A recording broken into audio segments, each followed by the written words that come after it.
थोड़ा आगे बढ़ाते हैं। पिछली बार हमने किए थे स्टार्ट डी ब्लॉक में trends in the stability of higher oxidation state start किया था, जिसमें हमने स्टेबल हैलाइड्स कंप्लीट कर लिया था। आज हम उसी को कंटिन्यू करते हुए पहुंच गए हैं स्टेबल ऑक्साइड्स पे। तो पहले की तरह मैंने आपके लिए टेबल पहले से बना के रखी हुई है। इस टेबल में से पॉइंट्स हम डिस्कस करते रहेंगे। तो इस टेबल को देखें अगर हम ध्यान से, so from the table it is clear that, क्या क्लियर है, higher oxidation states of the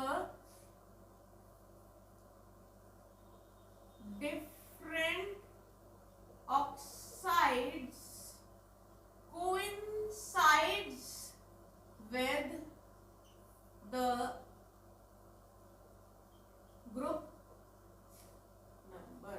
तो ग्रुप नंबर के साथ हायर ऑक्सीडेशन स्टेट कोइंसाइड करती है, तो वो बताने से पहले मैं ग्रुप नंबर लिख दूं 3, 4, 5, 6, 7, 8, 9, 10, 11 एंड 12। ये ग्रुप नंबर है सभी के। तो आप देख सकते हो ये थर्ड ग्रुप के एलिमेंट्स स्ट्रोंशियम की ऑक्सीडेशन स्टेट हायर ऑक्साइड की +3, फोर्थ की +4, फिफ्थ की +5, सिक्स की +6, देखिए 7 की +7, बस इतना ही। एग्जाम्पल लिख देती हूँ। +3 ऑक्सीडेशन स्टेट होगी इन Sc2O3 स्ट्रोंशियम ऑक्साइड में, +4 ऑक्सीडेशन स्टेट होगी इन Ti2O3, देन +5 ऑक्सीडेशन स्टेट होगी in V2O5, then +6 oxidation state in CrO3 and +7 oxidation state in Mn2O7। लेकिन ये बस यहीं तक ही है, आप देख ही सकते हो। उसके बाद डिक्रीज हो रही है। बाद में क्या होगा वो देखिए। बियॉन्ड दैट उसके बाद the trend is not notice, उसके बाद ट्रेंड नोटिस नहीं होता। वहां देख सकते हो। एग्जांपल देखिए Fe, फेरस देखिए, इसका ग्रुप नंबर क्या है, 8 है। फेरस की ऑक्सीडेशन स्टेट क्या है, एग्जिबिट्स कितनी है, देखिए ये है +3 oxidation state, right. +3 oxidation state show कर रहा है फेरस इन Fe2O3 के अंदर, राइट। तो उसी तरह से आप देख सकते हो, मैंने एग्जांपल आपको बता के दिखा दिया है कि कैसे कैसे ग्रुप नंबर के साथ कोइंसाइड कर रही है ऑक्सीडेशन स्टेट और कब वो नहीं कर रही है।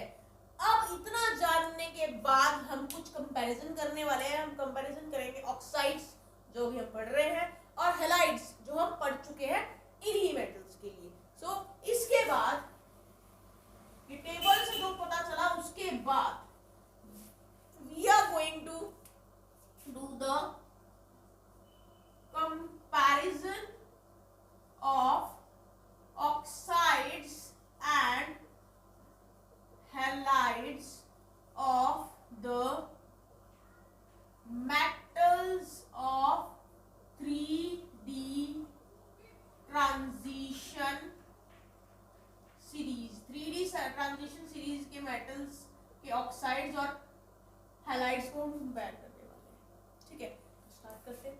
मैं वो बता दूं कि ऑक्सीजन जो है, ऑक्सीजन जो हम यहाँ ऑक्साइड्स बना रहे हैं, यहाँ पे oxygen has greater tendency to stabilise in the higher oxidation state. क्या बोल रही हूं मैं, वो देखिए। आपको याद होगा जब मैंने ऑक्सीडेशन स्टेट के ट्रेंड्स पढ़ाए थे तो बताया था मैंगनीज इस ग्रुप का ऐसा एलिमेंट है जो हायर ऑक्सीडेशन स्टेट शो करता है +7। लेकिन याद कीजिए जब मैंने स्टेबल हैलाइड्स बताए थे तो उसमें मैंने क्या बताया था।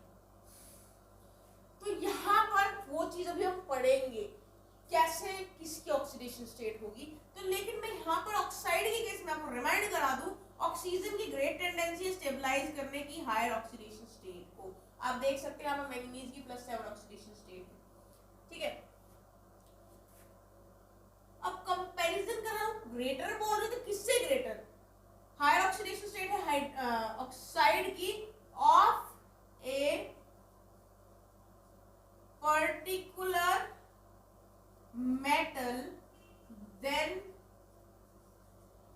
फ्लोराइड। तो मतलब कि अगर मैं फ्लोरीन से रिएक्शन कराऊं इन मेटल्स का और ऑक्सीजन से कराऊं इन मेटल्स का, तो हायर ऑक्सीडेशन स्टेट देखने को किसमें मिलेगी, ऑक्साइड के केस में आपको हायर ऑक्सीडेशन स्टेट देखने को मिलेगी as compared to fluoride.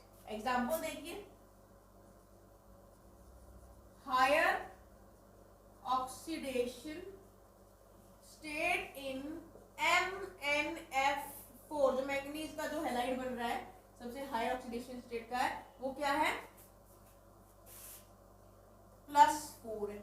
Manganese higher oxidation state क्या शो करती है हाइलाइट्स के केस में, +4, एंड इट इज +7, देखिए कहां पर, इसमें इन Mn2O7 जो कि ऑक्साइड है। अब ऐसा क्यों, ऑक्साइड्स में हायर ऑक्सीडेशन स्टेट देखने को मिल रही है, फ्लोराइड्स में देखने को मिल नहीं रही है हायर ऑक्सीडेशन स्टेट, क्या कारण है इसका, तो कारण देखिए, this is due to the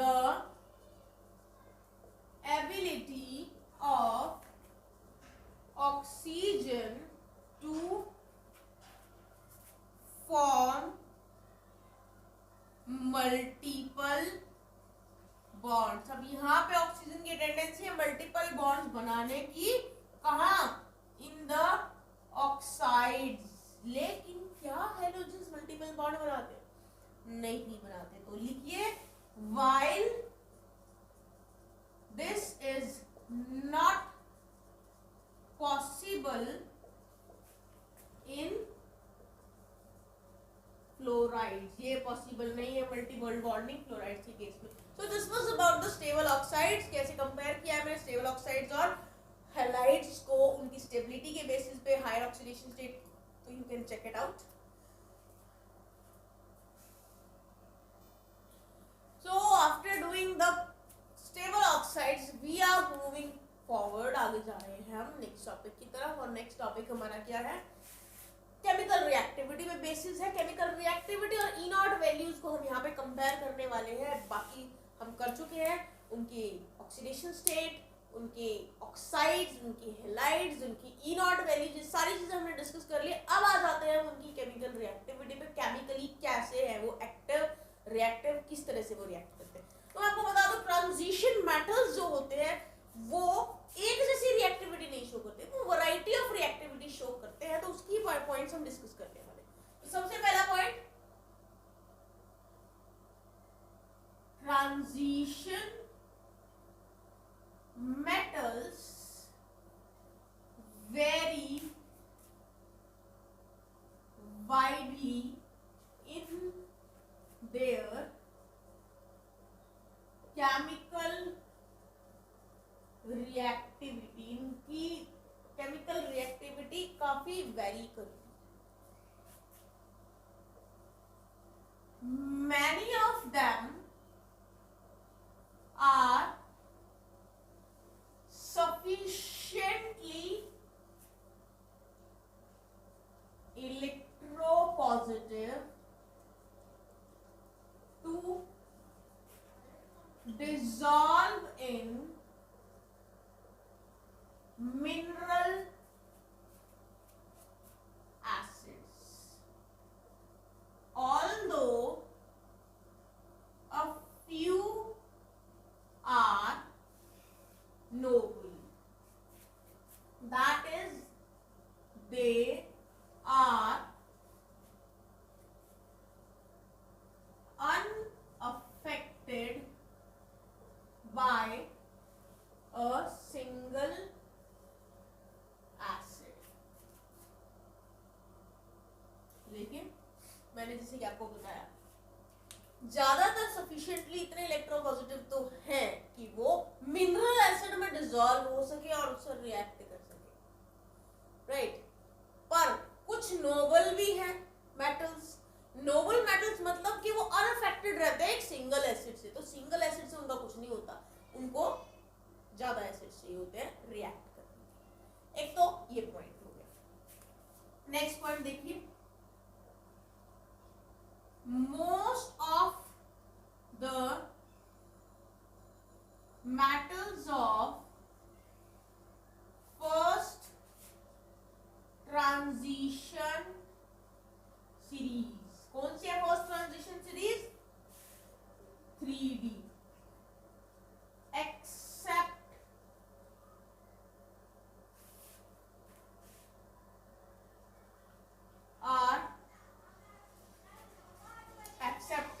copper. Copper की बात कर रही हूं मैं, कॉपर को छोड़ के जो है, जो मेटल्स है, मोस्टली ज्यादातर मेटल्स जो है फर्स्ट ट्रांजिशन सीरीज के, कॉपर को छोड़ के आर रिलेटिवली मोर रिएक्टिव, काफी रिएक्टिव होते हैं फर्स्ट ट्रांजिशन सीरीज के एलिमेंट्स कॉपर को छोड़ के, and are oxidized by 1 molar H positive ion, though the actual speed is slow, at which these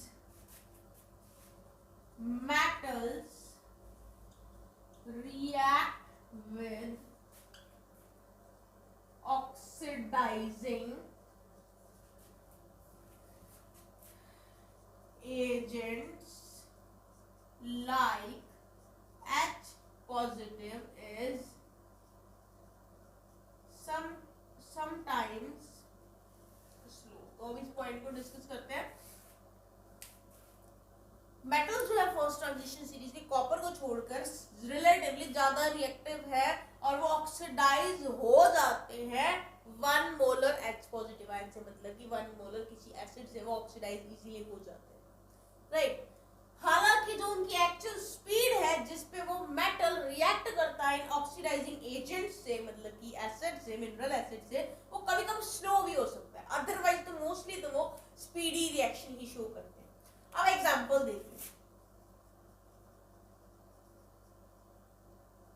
देखिए, जैसे कि टाइटेनियम है और जो वेनेडियम है, practically they are passive. Passive मतलब रिएक्ट नहीं करते हैं टू, किससे नहीं करते react? Dilute non oxidising acid से। ये जो दोनों हैं वो पैसिव रहते हैं नॉन ऑक्सीडाइजिंग एजेंट से, ठीक है, एसिड से स्पेशली एट नॉर्मल कंडीशन, मतलब कि रूम टेम्परेचर नहीं रिएक्ट करते, पैसिव रहते हैं, ठीक है।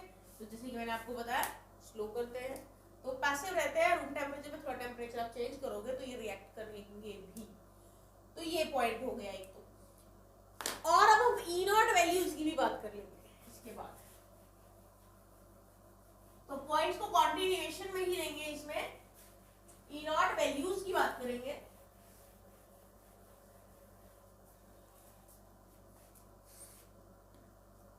देखिए E nought value for M2 positive oblique M, मतलब कि हमें 2 पॉजिटिव आयन बनाना है, उसके लिए ई नॉट वैल्यूज है for M and manganese, nickel, और जो जिंक है आर मोर नेगेटिव। ये हमने पहले भी पॉइंट पढ़ा है, इनकी मोर नेगेटिव होती है, जितना हम एक्सपेक्ट करते हैं उससे ज्यादा, जितना हम नेगेटिव वैल्यू एक्सपेक्ट कर रहे हैं उससे भी ज्यादा ये वैल्यू नेगेटिव होती है इस ई नॉट वैल्यू। क्यों? क्योंकि Mn2 पॉजिटिव जो है इसकी D5 कॉन्फ़िगरेशन होती है, राइट। ऐसे ही Zn की D10 कॉन्फ़िगरेशन होती है, एंड जो आपका निकल है, निकल has high negative enthalpy of hydration, right. तो ये तो E0 M2 पॉजिटिव आयन की बात हो गई, जिसकी वैल्यू एक्सपेक्टेड वैल्यू से ज्यादा ही, कुछ ज्यादा ही नेगेटिव है, क्योंकि ये 2 इलेक्ट्रॉन लूज करने के बाद इनको मिलने वाली है stable configuration, half filled for this manganese and fully filled for zinc. लेकिन निकेल का केस कैसा है? निकेल के केस के अंदर हाइड्रेशन एंथैल्पी कुछ ज्यादा है। ये पॉइंट्स हम पहले डिस्कस कर चुके हैं। आगे देखिए, अब नेक्स्ट टाइप की E0 वैल्यूज की बात करते हैं। E0 values for M3 positive oblique M2 positive की बात करें, मतलब 3 पॉजिटिव आयन बनाना है उसकी बात करते हैं। दिस shows that nickel की बात करते हैं,